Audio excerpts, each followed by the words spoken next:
This is Escape Pod. Visit our website at outbreakpodcast.com. And now here's your hosts, Tony Brown and David Anthony.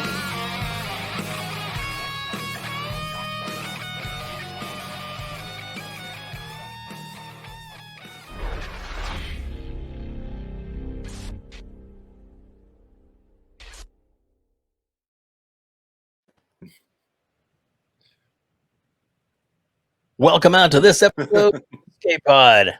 I'm your host, David Anthony, along with Tony Brown. Tony Brown.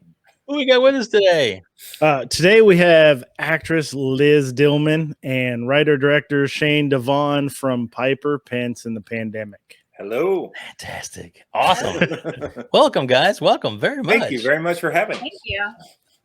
Tony's so happy you got everything right. Hey, Hey. one of these days I'm going to get good at this stuff. No, you're already good at it. You just don't know it yet, buddy. We do have to get a new picture of you, though, because all of our promo stuff has you, well, look, no mustache. That's my pandemic mustache. So, it may stay, it may go. Who knows? I think Danielle said that she liked it. It and works. couldn't see you without it. Yeah, It does. it works for you, man. I mean, get those contracts to be the new, was it Frito Bambino? To be good to go. I can't even grow a mustache, so you win. So I didn't think I could either. Thank goodness, Liz. I'm just going to say that up front. Oh, goodness. And the thing is, too, is Tony said when he first started is that he wanted to keep twisting it. When we look at it, it's like, well, what else it's would awesome. you do? Yeah, Exactly. I mean, I figured, let's just let it get crazy like Salvador Dali and just let's get it, why not? I mean, my goatee's long, my hair's long. Let's see what the mustache will do. So There you go. Solid. There you go. I like it. I think it should stay. Well, now that we've gone on with that, guys, thank you so much for being here. I really appreciate absolutely. you both being here today. We're excited about this because we're excited about your project. And so let's start with Shane real quick. Let's get a little backstory on you, and because like I said, I've known some of your work that you've done with October Road, I believe that's what it was. Yep, So yep. I mean, how did you get started? With this whole, I guess, industry. You got to go back a long way, man. Whenever I was a kid, me and my cousins used to make movies on my aunt's camcorder. Like, she was the only person in town that had a camcorder, and we would watch movies and not be content just to watch them. We were like, oh, we can take this further. And so we would make different sequels to different movies that we liked back then. And we wore that camera out. So anyway, over time, editing software, of course, became a lot easier to come across. And I just sort of picked it back up again whenever I was an adult. And eventually it led to here. So we had a YouTube channel for a little while back in the Wild West days of YouTube called October Road. Yeah. And that was a huge learning experience. We did that for a few years. We didn't really pay attention to production values, but we had a lot of fun. Well, and some of the things that I got to see from the early works were absolutely hilarious. Oh, thank you. I mean, That's very kind. It's very true. Very true. Okay, cool. One of my employees, when I managed the GameStop, started in one of yours, and one day, just out of the blue, she is super sweet. You kind of think she's like naive and, and kind of like, oh, okay, the all-American girl kind of thing, which she is. Well, I'm not one to degrade her any, but see, you knew a different version of her than I did. Right. And then when you watch this video clip, my jaw was on the floor and I was like, what? And then I was on the floor rolling because she was so funny in it. And who he's talking about is Shanna Markwell. And I recruited her for no reason except that I just saw her being funny like once behind the counter where we worked at the time. And I was just sort of like collecting everyone around me at the time and scooping them into the YouTube thing. And I was like, hey, what's up? You want to come to my basement and shoot some videos? And she's like, yeah, I would love to do that. That sounds kind of creepy. Wow, that really works. Wow. No, we did an interview once where she told that story. She's like, what was I thinking? I just said yes. But anyway, now she's amazing. Like, she is. Even today, she's amazing. But back then, oh my Lord, she was Uh, shockingly good. Just She went for it. shockingly good. Yeah, yeah. She just went for it. So it was, like I said, when I saw it, I was just like, who is this person? And what have you done with my See, I'm employee? looking at with the person you're describing, I'm like, well, who are you talking about? That's not Shane. Right. So, but that's cool though. Yeah. But yeah, she was a little way to get a little some creativity out, and which is nice. And Yeah. Speaking of creativity, let's talk about your star for a second here, Liz. Please. Hello. Please. Hello. So, what got you into to acting or any of this? How did you start out?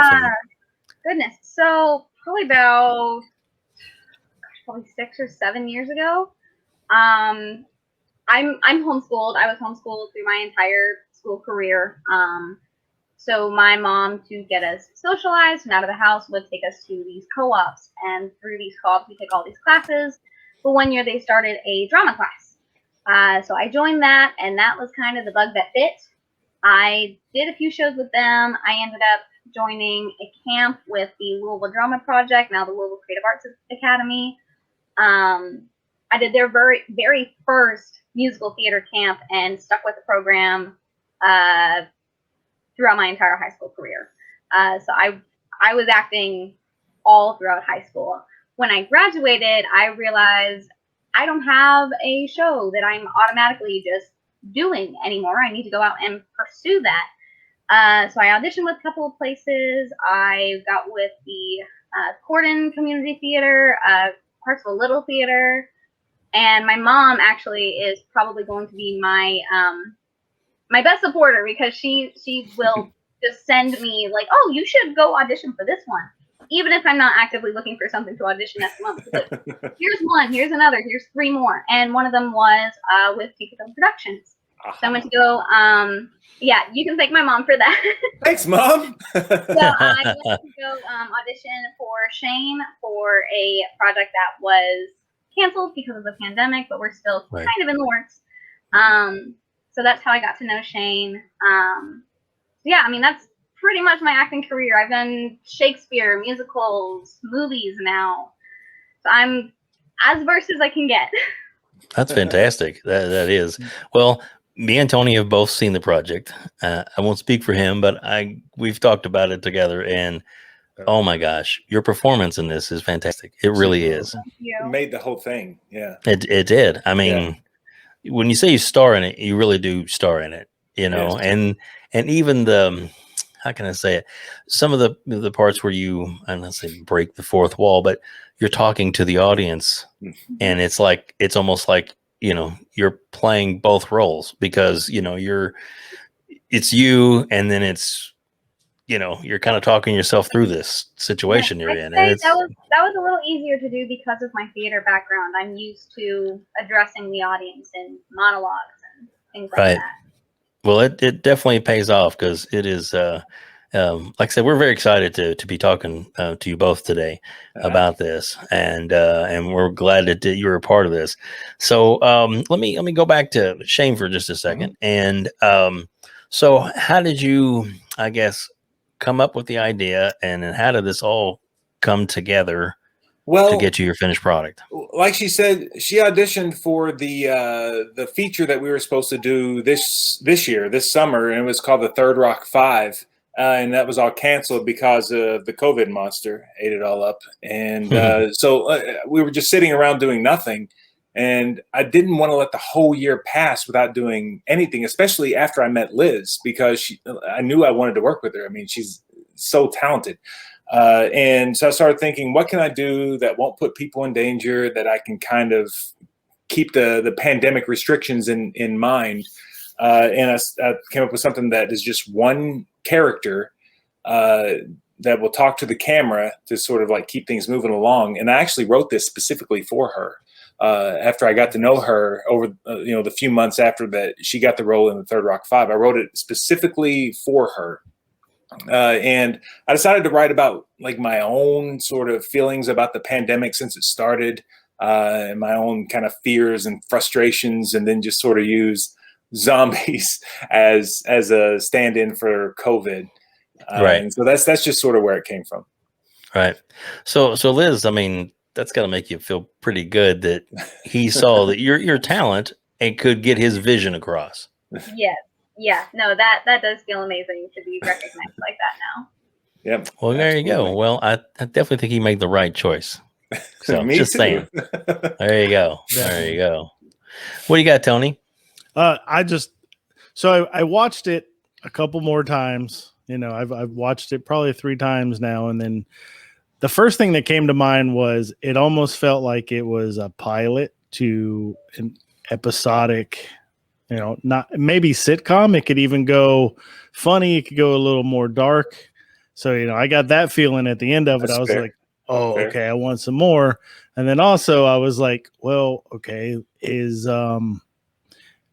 she maybe in purgatory? Has she died and not realized that, Wow. you know, that's why she's stuck there and she can't see anybody outside, minus, you know, one happening, but, you know, just I all like these that. different theories started going through my head. So I was like, okay, I'm going to watch it a few more times and see what my brain comes up with. So I just kind of, you know, I was wondering where your mind was, Shane, and where it was going, if I'm even close. No, I like that. Like, no, I didn't think of purgatory or anything like that, but I like that a lot. What I was just trying to like do sort of a short digest version of what I had experienced so far with the pandemic. So like trying to keep myself entertained. Piper's trying to keep herself entertained.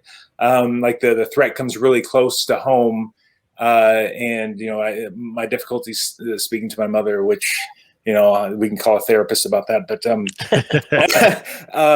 but no, I like that. And a lot of people have said that when it ended, they wanted it to keep going. And so eventually, I mean, who knows, man? Like that could be a feature idea in there somewhere. I really love Piper. So that's something to think about, man. I like that a lot. Yeah. Yeah. It's very cool. Very cool. I will say that ending was a lot darker originally. Yeah. In the original script, I think we didn't say, you know, which direction she went. So it's like she saw the question and then we saw her face and then that was the end of it. So like for the people who haven't seen it, like when you see it, you'll get it. But we decided to end on a slightly more positive note, just because simply, I swear, just because I was feeling better that day that I wrote it. And that's it. That's it. Wow. Well, I think you made a wise choice. Okay, cool. Yeah. Yeah. I definitely like the way it ended. And it definitely left me wanting more. I mean, not even from this, but, you know, just Liz as an actress was amazing. Well, you know, because to me, I mean, it has to be hard being like just you and a camera. Like I know you said you came from theater, you know, and you only get one chance in theater. So, you know, was it a little bit different because you were there by yourself and then somebody saying, oh, stop, you know, maybe that wasn't the way that Shane wanted it? Yeah, no, it was a lot different. I mean, mostly just because actors are used to acting against someone else. Right. And so it just kind of being a very long, interrupted monologue throughout, which I have done before. It was a very different experience. And I was a little nervous kind of going in, just kind of knowing it's just me. But I think ultimately it worked out, and just kind of thinking of the audience as its own separate character that I am addressing. Yeah, it definitely worked. It was a great project.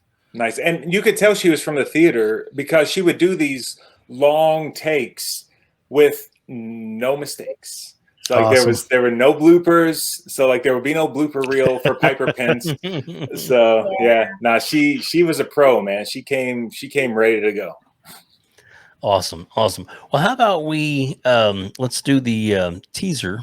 Oh yeah. Let's play that right now so that people can kind of get an idea of what we're talking about, and then we'll go into some set photos and we can talk a little bit deeper into what it was like actually filming during a pandemic. All right, so here we go.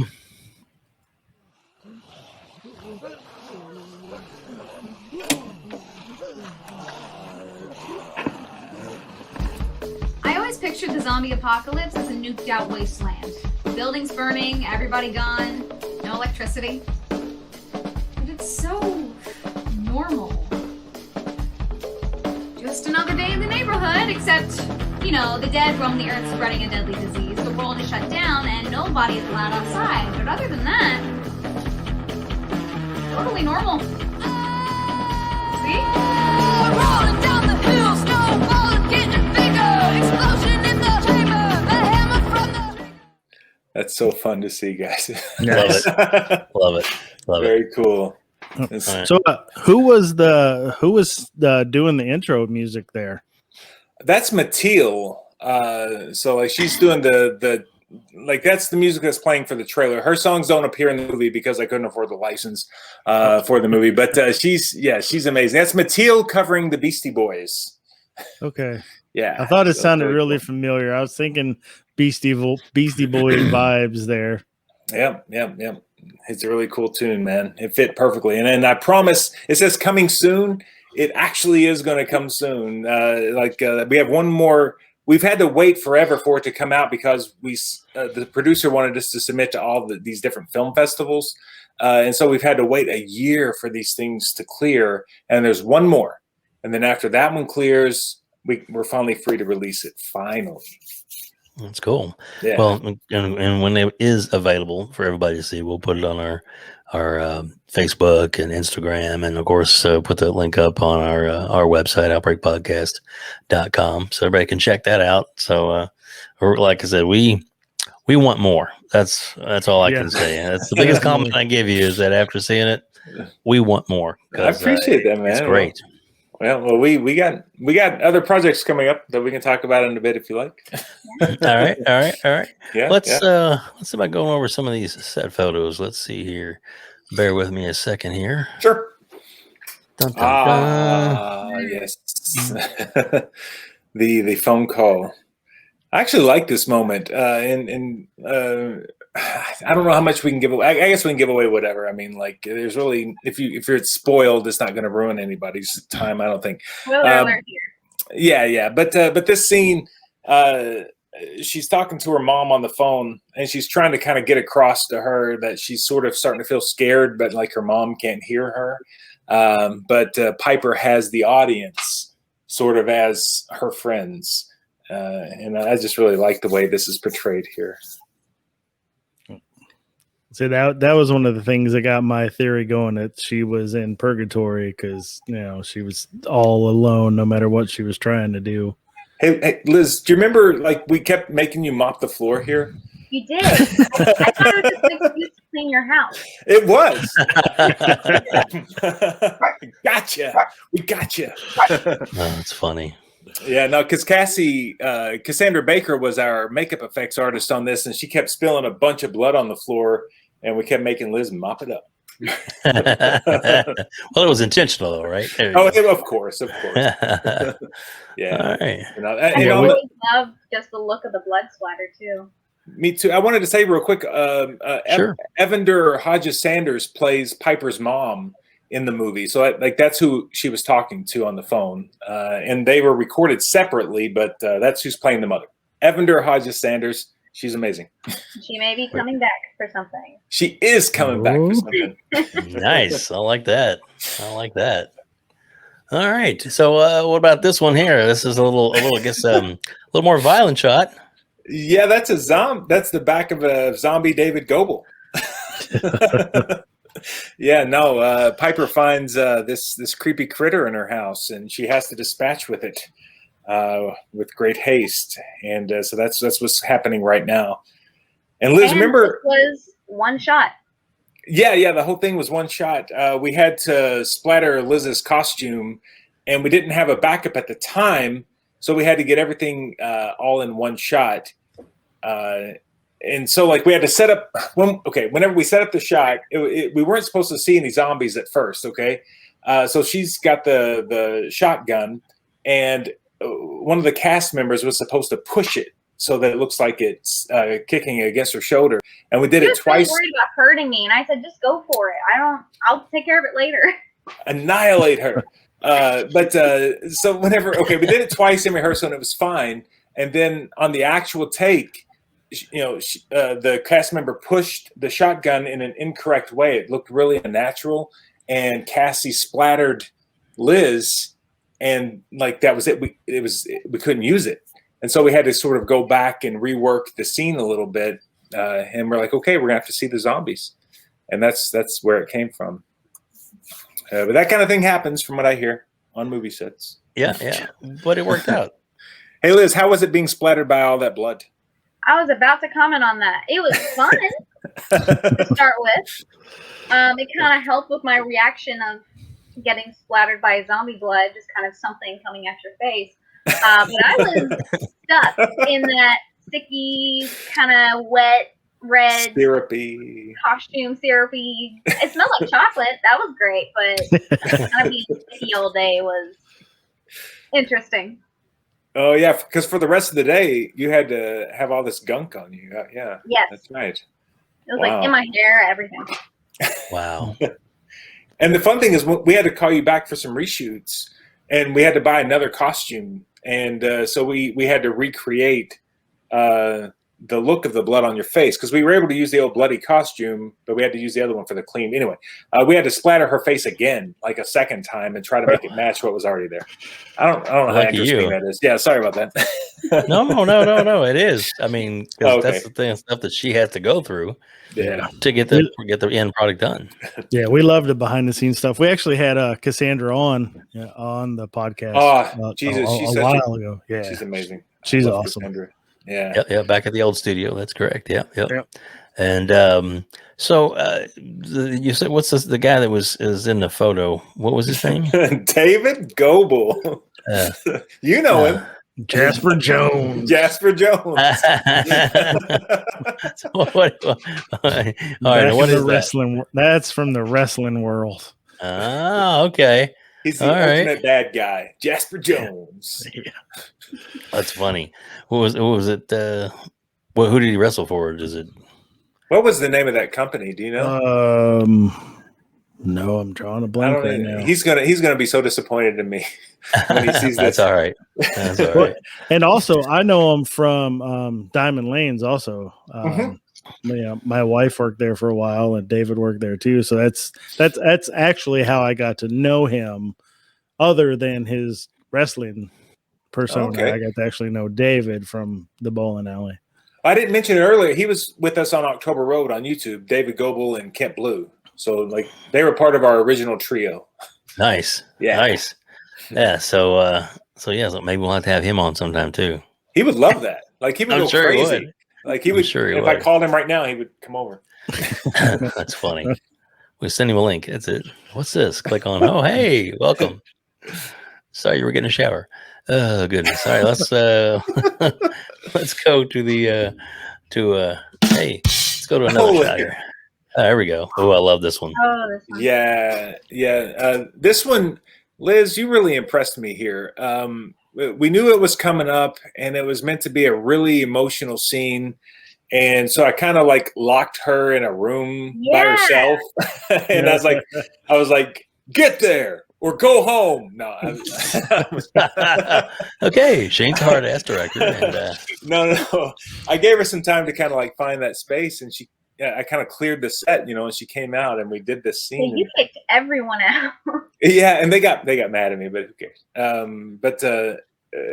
After I finished shooting this, guys, I was like tearing up. I was like, wow, like you really did this. That was really what I was looking for. But yeah. I'm talking too much. Liz, what do you remember about this? I remember having to get myself into a very dark-ish emotional place to really kind of get this across. Just kind of thinking about Piper being in the pandemic and my own experience in the pandemic, and just kind of losing all of my social structure and social life and everything that I love to do, and just kind of really zeroing in on my own emotions and just really putting it into this scene. And I needed a bit of a moment afterwards as well to kind of I remember, yeah, recenter and get myself back to earth, just so I could continue. You really got me whenever you did this. I mean, I'm even remembering it now. Like, but yeah, you really got me here. And there's a look of realization that kind of comes across your face in this scene. Mm-hmm. And it's still, when I watch it, I'm like, damn it, Dillman. Well, it's good and it's powerful. Yeah, I Scene. agree. Like I said, agree. it's the short, I guess is what you would call it, Yeah. runs the gambit of emotion, and which it's supposed to. Yeah. So, and like Tony said, this his I guess the idea of purgatory is sometimes you think or it's a kind of a mental, maybe she's going through a breakdown. Oh, she definitely is. Yeah. Definitely trying to find her. Definitely trying to find her reality. Yeah. And at this point, she's sort of contemplating a lot of existential things. First and foremost on her mind is, do I even want to keep going? So that's what she's thinking. I definitely felt there was a definite allegory for suicide at a few points through there. Yeah, and I was just like, wow, this is gonna hopefully not hit a dark spot, but if it does, it's understandable. The pandemic hit a lot of people really hard. You got that right on, dude. It did, for sure. All right, let's a little behind the scenes. There we go. Wow, this brings back memories, guys. You're gonna make me emotional. That's what we strive to do these podcasts. Credit. One of my good friends, Lauren Finley, is the one who came and did all of our behind the scenes shots. Yeah, she was great. She's cool. I like her a lot. These masks. It's like, it was necessary, but it definitely made things a little more, not complicated, but just a little more uncomfortable whenever we were working. But they were necessary. So. Yeah. Right. Enabled you to keep working. So. Yeah. How did you do with those? Liz, you got to take yours off a lot more than everybody else. I got to be mostly free. That was insane, but I had to keep mine on the whole time. You were struggling a little bit. We could kind of see towards the end. Oh, that's fun. You outside for some breaks, but we had the fog machine going at all times to sort of catch the light, and it was like, hey, I'm wearing that shirt right now. It's funny. There you go. You are. Let's see. I think Pepper's costume is in my closet if you want me to match. I have the bloody one upstairs somewhere. That too. Oh, that's awesome. There we go. There you go. Now you can see the fog. Okay. And you see, you have to use a lot of fog to help with the I guess the palette of the film. Well, let me tell you, man. I'm a child of the '80s, right? And so, I would go back and watch things like Karate Kid and things like that. There's a movie called Tough Turf with James Spader, and back in the '80s, I read and I was like, how do you get the look of movies from the '80s? They would fog the entire set every time and just sort of wave it around to catch the light. And so we did that with every single shot in Piper Pence, and I'm going to do it every time I can with our next project too. I don't care. So Liz, let me ask you. So was it? This being, I guess, a independent, type film, was this your first real experience doing something this, I guess, an intimate type filming? Yes, I was a extra on a couple of movies that I honestly don't even really remember the names of. But this was my first starring role in a film. Wow. Well, it won't be your last. Not by far. Guarantee you that. I guarantee you that. So, yeah, it's awesome. So, so anything else, Shane, you want to tell us about this particular behind the scenes shot? Only that, one of the things about the pandemic is I couldn't have a crew, really. So the lights, the camera, directing Liz, it was all completely I had to do it completely on my own. The only thing I really had help with was the audio, and we had a couple guys. Goebel was one of them that was here, kind of helping with the boom pole, and I think Mitchell Lee was the other one. If I could, I would like to just direct, not hold the camera at all, but I'm still a ways away from that. So right. Yeah. Well, I know some directors that seem to, that's not to say every scene, but there's some scenes where they feel like they can they'll get their vision better if they're holding it. Well, no, you know? I definitely would want whoever's holding the camera to do what I tell them, I guess. Yeah. But as I'm watching, I'm sort of paying attention to all the technical things, and I'm lucky that Liz was so like perfectly natural into it, because it was really hard to direct at the same time. I mean, Right. I didn't have to tell her too much, but the times that I did have to sort of like tell her to try it this way or this way, it was pretty taxing. All right. Aha. Mhm. And this is us looking at a monitor. Checking Looking at some dailies. playback. Checking it, yeah. Yeah. Yeah, I would show Liz playback after each shot, like after we finished each scene, so that she can kind of look at it and kind of give it a thumbs up, or if she wanted to do it again or whatever. So it was just me and Right. her. We couldn't gather too many people around the monitors because of the stupid pandemic. So Shane, as a director, when you're doing that, do you take in consideration if one of your actors is like, I didn't really like that, can I do it again? Or is that your choice? No. Of course. Like it's not just mine, especially something like Piper when I wrote it specifically with Liz's voice. So like I wanted her to see what she did, and if she had any kind of objections or if she wanted to do it again, I absolutely took that into consideration. Absolutely. That's pretty cool. It's a collaboration. Yeah. Yeah, Right. I was always wondering like if like the final way it looks is just you, or if it's a good like back and forth between you and your actors. Well, of course, ultimately I make the decision, but I definitely take her and my actors' opinions into consideration. And I really would rather, I would rather not put something out if they said, "Hey, I'm not really happy with this, and I don't like the way this makes me look." I'm not really happy doing that. But so Right. far, luckily, I've never run into that situation. Awesome. That's cool. I know you did check with me a couple of times before we finalized the movie. Mhm. If I was completely happy with everything. Yep. That I was only good. showed you. You were the only person that saw those cuts. You did. Nice. Yeah. Nice. Aha. The poster. The poster. And your friend shot this one as well. Yes, Say her she name did. again. Lauren Finley. Lauren Finley. Yep. But whenever she shot it, the wagon wasn't there. That's a Photoshop job. Oh yeah. Whatever it takes, right?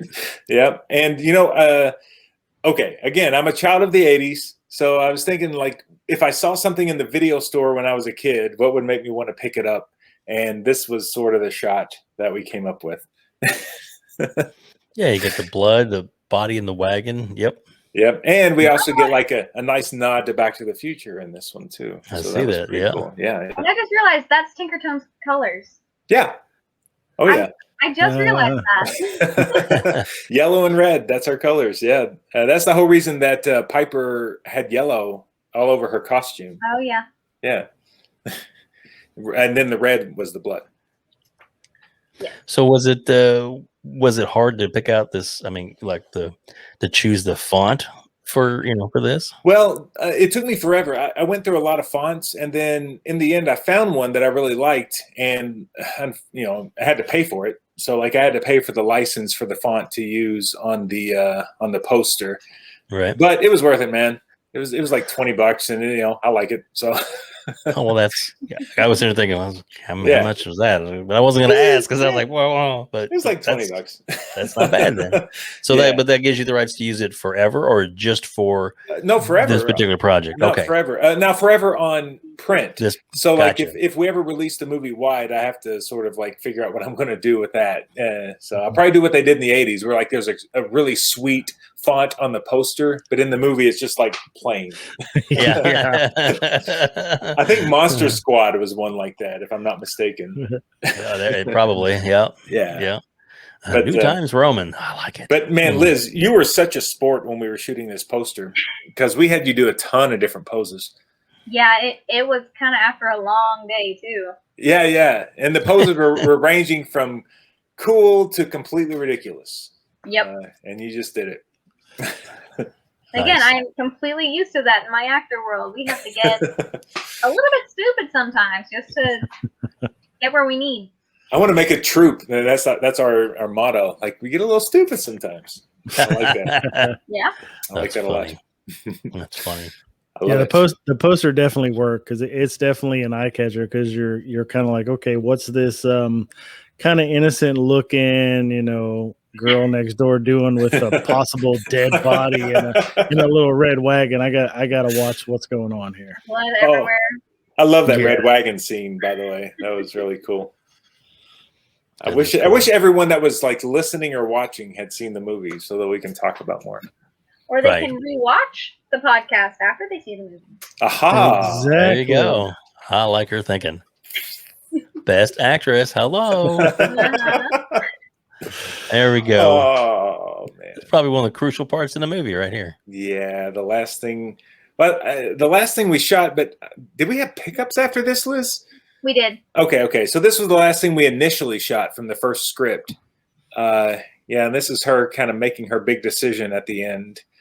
But after we shot this, I realized we were missing some stuff, and I wrote 3 new pages. And I called Liz. I'm like, "Hey, you want to drive 3 more hours to come shoot some more?" And she was like, "Of course, yeah, I'll do that."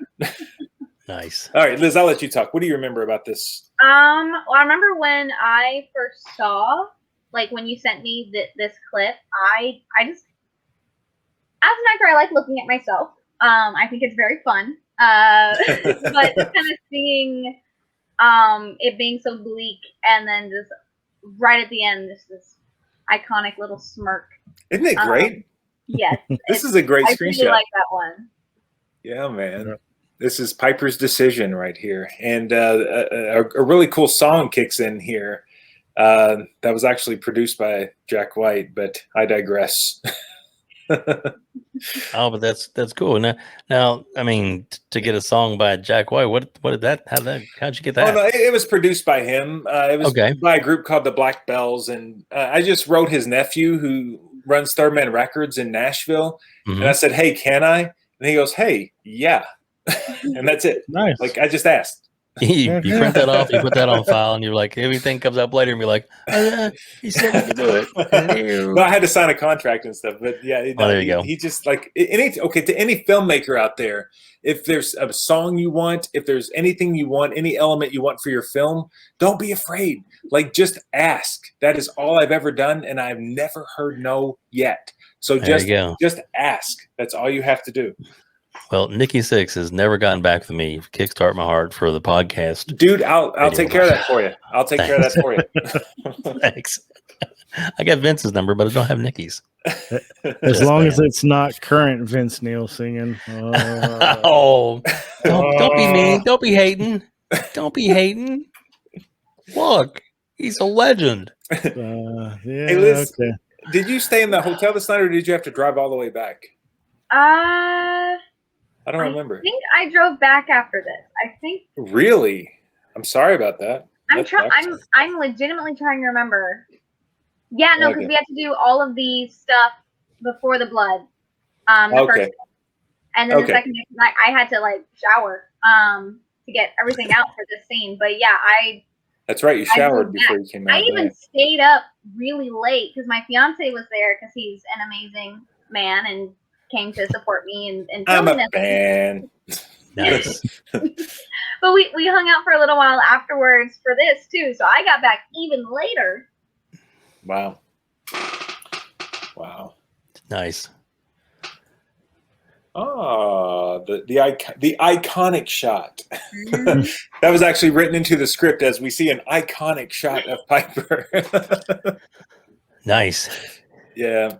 I had to do the 360 shot around her to kind of land on this, and that took some time. That took some doing. I actually think this was the first take that we did because we had to do it about 5 or 6 more times, but we lost the light after this. Was this the first take? I don't think you ever told me that. I think it was, yeah. I think this was the first take, yeah. Because remember I noticed that the camera sensor had dust on it after the first take. And so we did it several more times, but we never had this light. So I just kept it in. So when you watch the scene, you can still see the dust on the sensor. That's funny. Yeah. And I will forever love those sunglasses. Oh, yes. I still have them. Good Because I deal. first experienced them in callbacks for Third Rock. Yeah, the callbacks for the feature film Third Rock 5. These were initially meant to be that character's glasses, and then when that project got canceled, I'm like, she looks so cool in these.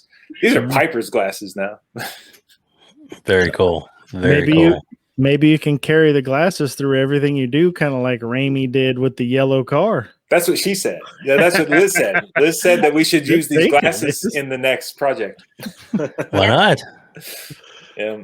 I Even like if it. it's like in the background somewhere. Just Yes. I like it. All right. And that the next project is actually like coming up soon, like really super oh soon. gosh, that is It's like next month. Yeah, next month. So yeah.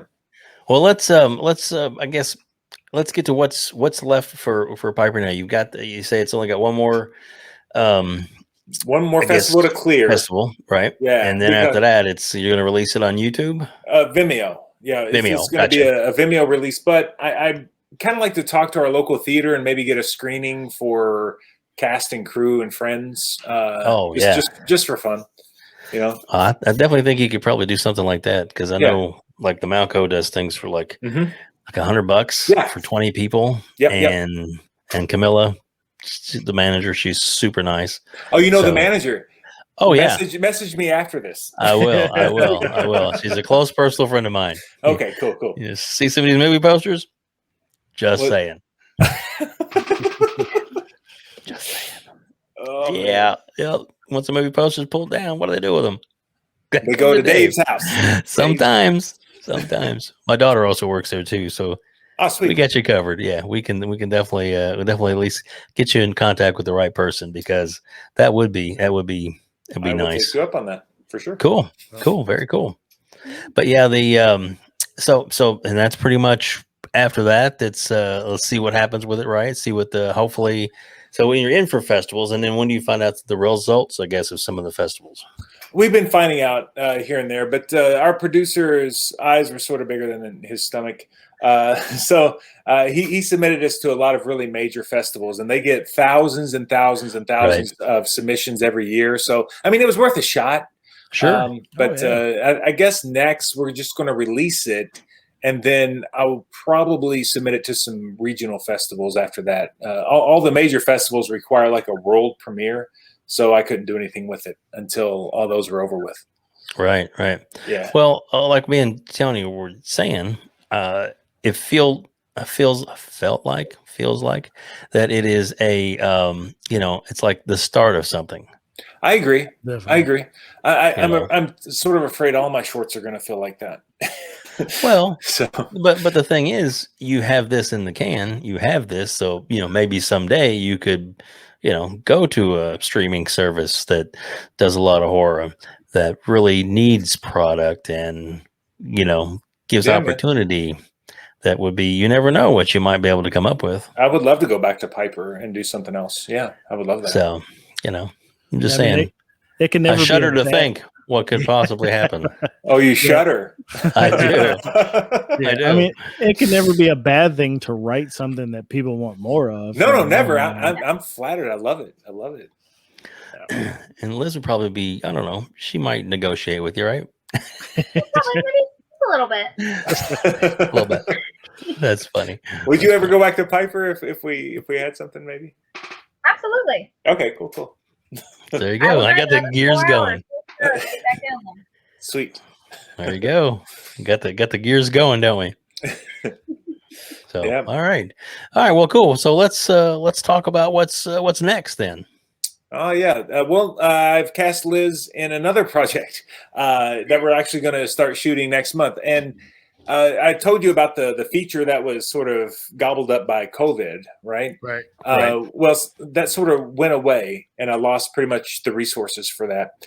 And so what we've done now is I've written a short film, sort of in that same universe with the same characters as a proof of concept. And so we're going to shoot that next month. And I'm going to use that to kind of try to help us build the feature back up for next year. But the short is called The UFO Girl. And Liz plays Nikki Jones, the famous Nikki Jones, the UFO girl. And I'm talking a lot. I'll let you talk for a minute, Liz. Like, how do you feel about the UFO girl? I am completely thrilled to be able to have Nikki again. It was such like a fight to get down there and audition and kind of get past my own nerves of like, do I really want to start movies? Do I want to do that? And finally getting like this, my first lead role in something in a while, and in my first movie, and it just nothing.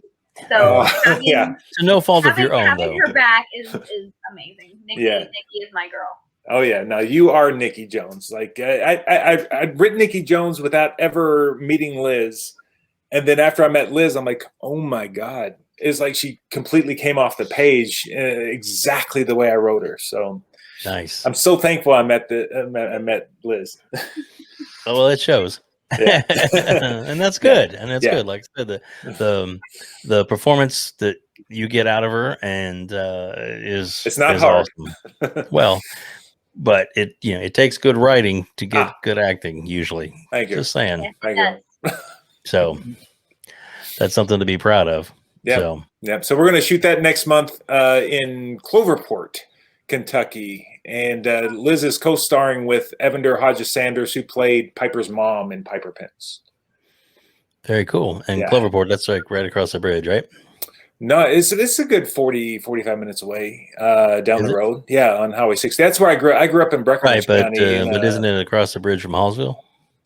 there's no bridge between No bridge. Hallsville and Cloverport. No, it just kind of goes down there. But Cloverport is next to the river. But that's Okay. my old stomping grounds, man. I grew up in a little town called Sample, like 15 minutes outside of Cloverport. So Wow. like that's literally my old stomping grounds, and they have opened the doors wide open for us. They're shutting down downtown. They're giving us access to resources and buildings like you wouldn't believe. It's just Nice. amazing. Yeah. So Awesome. I'm very excited about this. Well, and then you obviously you had to do some legwork to get that started, to get that process going. So Always. that's, Yeah. Always. But luckily I keep running into yes. So when I run into no, it's going to sting all that much more. But I've run into yes after yes after yes. So well, far. that's good. Do you have a big cast in this one, or is it going to be a small cast? It's bigger. I don't know. Liz, off the top of your head, let's see. We have maybe 6, 7, 8, maybe 8 to 10 people are in the cast in this one, but most of it is going to be shot outside. So like we're pretty confident we can still be safe and shoot this And one. a lot of it is in smaller groups. So Yeah. Like not everybody is on screen at the same time together. Right. Yeah, but Liz is in, I think, every scene. I'm in pretty much every except the very last one, but I think I'm in every single one. Oh, that's right. Cool, Yep. cool. Nice. But now she gets to like interact with other people, so she's like not just looking at the audience. So and the title again is what? The UFO girl. Okay. So with that said, is there a UFO in the movie? Yes. Okay. Yeah. How are you gonna pull that okay. off? That seems Okay. like a pretty big budget there. What's up with that?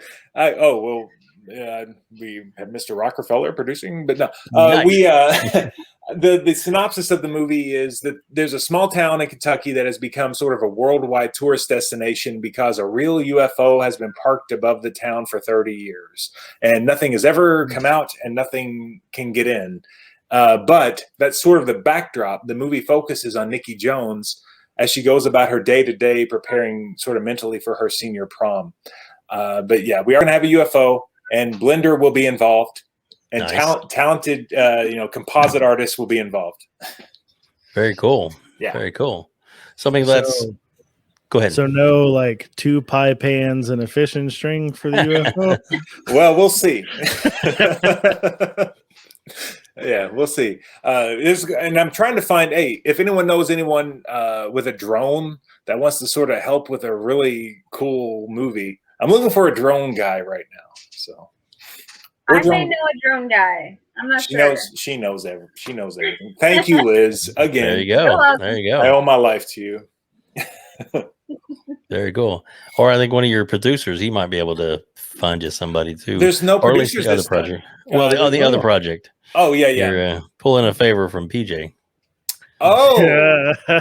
that's right. He knows several drone guys. In fact, he has a drone. I know he does. operates it I know for he the does. law firm he works for. Just saying. I can't believe I forgot to mention PJ this whole time, man. That's all right. So let me just say real quick. Yep. PJ was a huge help on Piper Pence. Like, first of all, I was going to try to do the whole thing in I think 2 days, and he was like, no, you can't do that. Well, you were going to try and do it in one day is what it was, and You're then going to do it in 1 day. right, and then PJ was like, you can't do that. It's like he advised me to make it more. And then he came over to set one day just to sort of check things out. And I'd never really worked with him on set before, so I didn't know what to expect. And I swear to you, he took a step back and he just sort of helped everybody. He didn't try to take charge or anything like that. So it's nothing like you would expect a better known name like PJ to do. But he was he was a complete pleasure on set, man. Oh yeah. How he helped with the rolling shot. Yeah. We had that dolly shot, and we didn't own a dolly, and so I was sitting in this actual office chair, and PJ was behind me, pushing me toward Liz. There you go. Yeah. That was fun to watch and still be acting and in character. That's funny. No, so That's funny. PJ, I know you watch this show, man. Good job. He And does. thank He you. does. He's been on a couple of them as well. Him and Eric both. So yeah. So in fact, one of the first interview we ever did with PJ, which was been a little while now, and it was just him. And boy, did we finally had to cut him off, and I had to edit out almost an hour. He's a passionate. He's a passionate. He is. I'm a great guy. Yes, he I is. love him to death. But boy, it was a roll, man. He was on it. It was good. It was good. I think I sent him the script to the UFO girl, but it's not horror, and he basically does horror. So Right. Yeah. Right. Yeah. Although I think his production company was a Blood Moon or something. They'll do whatever. But your production company, what's it called again? Tinker Tone. Tinker Tone. Yeah. Okay. And this is like the start of like Tinker Tone's going to be doing a lot more.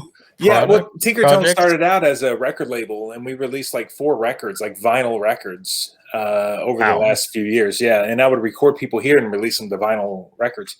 And then eventually, just I saw PJ and my friend Daniel Benedict making movies, and I've always wanted to do that. And so I'm like, why not, man? Why not me? So we formed Tinker Tone Pictures in late 2019, and then I wrote The Third Rock 5, and then Piper Pence, and now the UFO Girl. Nice. Very nice. Well, that's awesome, man. So, so when do you start? I'm going to give an exact date because we don't want people swarming your set. But I mean, is it coming up pretty soon as far as the production? Yeah. Early July. We're starting July. early July. It's going to be a 7-day shoot, and we're going to make another movie. Good. Now, Liz, you have a pretty important event coming up in your life. I do. Literally the month after we filmed the movie, I'm getting married. Yeah. Congratulations. Thank you. That's awesome. Yay. He's a very lucky He man. has a wonderful fiance from who came Nice. with me. Yep. Nice. Very nice. He came and helped on the set of Piper Pence, and Yeah, he was a zombie. yeah, he was. he laid face down in the grass for us, man. So this guy's a keeper. He's amazing. Yeah. Very cool. And he surprised me after work today, so we had that little moment. Nice. Ah, sweet. Oh, that's crazy. Very cool. I got an invite in the mail, and I was like, oh, they invited me. Very cool. So congratulations again, and I'm a fan. I'm a fan. Thank you. Awesome. All right. Awesome. Well, I think we're all fans. Other than an awesome wedding, you got anything else going on, Liz, acting wise? Acting wise, well, I did have a play that was another thing that got gobbled up by the pandemic monster. That literally got canceled 3 hours before curtain opening night. I had tickets. Oh, wow. I was gonna go. You did have tickets. Yep. Wow. So that was the day that Trump announced the state of emergency, and they had told us the night before, we're gonna do the first weekend. We may hold the second weekend, see what happens. We're like, all right, we're good. We're gonna do at least 2-3 shows, and then the next day they're like, nope, not gonna do it. So we are looking towards putting that back into that theater's roster likely probably won't be for another year or two. Just Right. because they already have their season set. So we're just trying to get wedged into the next one before they plan it. And that was Prelude to a Kiss. Prelude to a Kiss, yes. I guess the movie was based off a play. I guess. Meg Ryan movie. Yeah. It was a Meg Ryan movie. Okay, I'm okay. playing Meg Ryan's character. I actually don't know if it was a play or a movie. I was supposed to see her in that before she was going to come on set for the Third Rock 5, and then like everything. I think went. we were going to sit down for coffee and discuss. Yeah, and contracts. get your contract out with your parents. Yeah, I remember that. Wow. Yeah. That's Oh well. wow. Well, the way things worked out, I think we're getting back on track as a world and country. So and hopefully a lot of people are. I know it did hit a lot of people hard, and it sucks, but. Yeah, it was a weird sort of blessing in disguise, because I think the UFO girl is going to be great, and then like the Third Rock 5, it's going to be even better now. I mean, like we've been sort of given this blessing of time, but yeah. So as long as Liz is around, I'm happy. Nobody else can play Nikki Jones. Like if you're not Nikki Jones, it's not happening. It's not happening. Yeah. Not even Meg Ryan can take your place. No. There we go. Come on. There we go. It's Liz Dillman or nothing. I said what I said. I like it. And now you have a little piece of history there that you can just go to and go like, Shane, you said this on a podcast. You have to get to it. All right. That's the way it is. And here's my negotiations. Shane's like, this guy's costing me money. Oh no, I'm just playing. Oh goodness. Well, is there anything else that we need to talk about or cover on the show today? I don't want to miss anything. So if there's anything else or any other projects you got coming up or anything else you want to talk about, I mean, you both have been wonderful, and we really appreciate your time coming on today. And like I said, the performance, Liz, was absolutely amazing. And I do hope that everybody does take the time to see this when it is available, and that. Thank you. And hopefully that Shane, you'll continue to write great works like this. So keep it up. Can't help it. Good. Thank you. Anything else? I think that's it from me, Liz. How you doing? I can't think of anything. Okay, Tony, you got anything? No, I got nothing. Just look out for the UFO girl. So that's going to be definitely. I'm producing that myself. So like that should be out probably October or November or so. Awesome. Well, how about this? If you like the way this turned out today, hopefully maybe you'll let us know when you're ready to come back on the show, and we'll have you both back. Oh, Yeah. automatic yes. So Yes, Tony? I was just saying to tell everybody to go to outbreakpodcast.com and we'll keep them up to date when Piper Pence is finally released after their circuit on the film festivals and any other information we can put out there. Cool. Thank you very much, guys. I appreciate it. Guys, we really enjoyed having you tonight, and thank you so much. And thanks for everybody for being on and joining us tonight on Escape Pod. Thanks. Bye, everybody. Thank you for listening to this episode of Escape Pod. If you enjoyed it, please like the episode and subscribe to our YouTube channel. And if you would like to be a part of future podcasts, then email us at outbreakpodcast@gmail.com. And be sure to visit our website, outbreakpodcast.com, for more episodes, show notes, photos, and other podcasts on the Outbreak Podcasting Network. That's outbreakpodcast.com.